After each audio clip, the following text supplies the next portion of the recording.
हमारे भारत देश में जहां आज ये कहा जाता है कि सनातनियों की सरकार है और सरकार जिस प्रकार से भारत को एक सोने की चिड़िया दोबारा बनाने में लगी है, उसी भारत के कुछ मुद्दों को मैं आप सबके आगे लाना चाहूंगा कि जिस प्रकार आप जानते हैं हमारे देश में पिछले 3 साल का जो डेटा है, 3 साल में 5.8 मिलियन पूरे ग्रोथ करे हुए पेड़ भारत से कम हुए हैं।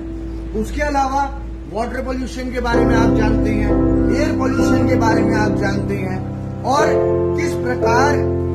फॉरेस्ट के एनिमल धीरे धीरे करके फॉरेस्ट कम होने की वजह से धीरे धीरे एक्सटिंक्शन की ओर बढ़ रहे हैं। जिस भारत को, मैं उसी भारत की बात कर रहा हूँ, जिस भारत को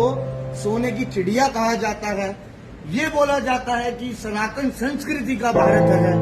जहाँ पे शास्त्र को पूजा जाता है, वेद को पूजा जाता है और जहाँ पे रहने वाला हर सनातनी अपनी सनातनियों की मर्यादा का ध्यान रखता है।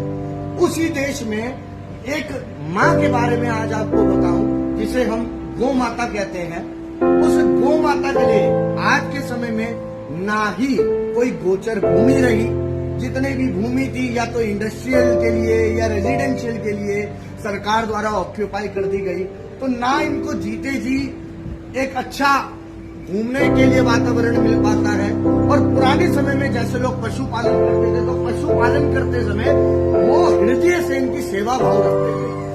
परंतु आज के पशुपालक कैसे हैं, जो कि इलीगल तौर से जो डेयरियां चल रही हैं, आज के पशुपालक इनका कृत्रिम गर्भधान करते हैं, इनका शोषण करते हैं, दूध लेते हैं और इनको सड़कों पे कूड़ा खाने के लिए छोड़ देते हैं। क्योंकि हमारे भारत देश में उसी सनातन संस्कृति में जहाँ पे आज के समय में ये बोला जाता है कि हिंदू जाग रहा है,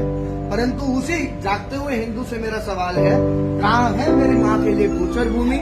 और जीते जी तो हम इनको सुख दे नहीं पाते, प्राण जाने के बाद इनको अंग भंग करके डिकम्पोजिशन के नाम पर इनके लिए इनके द्वारा इंसानों के लिए चमड़ा बनाया जाता है, चीनियों में पॉलिश की जाती है,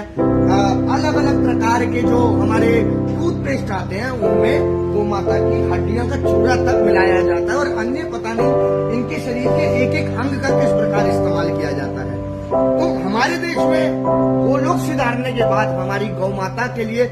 ना तो ऐसी भूमि का एक टुकड़ा मौजूद है जहाँ पे हम अपनी माँ की अंत्येष्टि कर सकें और उसे कम से कम मृत्यु होने के पश्चात गोलोक प्रधान्य के पश्चात हम उसका अच्छे से अंत्येष्टि कर सकें अपने सनातन संस्कृति अनुसार। ना ऐसा कोई सीएनजी स्टेशन अवेलेबल है, ना सरकार उस पर गौर करती, क्योंकि पूरा करोड़ों रुपए का जो बिजनेस चल रहा है गौ माता के चमड़े से, गौ माता की हड्डियों से और इनके शरीर के अलग अलग अंगों को जो ये अंग भंग करके अलग अलग प्रकार के पदार्थ बनाते हैं, उनका करोड़ों रुपए का बिजनेस बंद हो जाएगा। तो हमारे देश के किसी भी स्टेट में, कुछ स्टेट है ऐसे,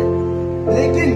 राजधानी की बात करूं तो राजधानी में ऐसी कोई सुविधा ही नहीं है जहाँ पे एक ऐसा सीएनजी स्टेशन अवेलेबल हो, जहाँ पे अगर कोई भी गौ माता अगर गोलोक सिधारती है तो हम इनका वहाँ अंत्येष्टि कर सकें। पर ये वही भारत है जिसे सोने का चिड़िया बोला जाता है, ये वही भारत है जिसे आज ये कहा जाता है कि आज भारत सरकार सनातनियों की सरकार है। ये वही भारत है जिसे बोला जाता है कि जहाँ पे आज के समय में हिंदू जागृत हो रहा है। तो मेरा सवाल आपसे और उन सभी जागे हुए हिंदुओं से,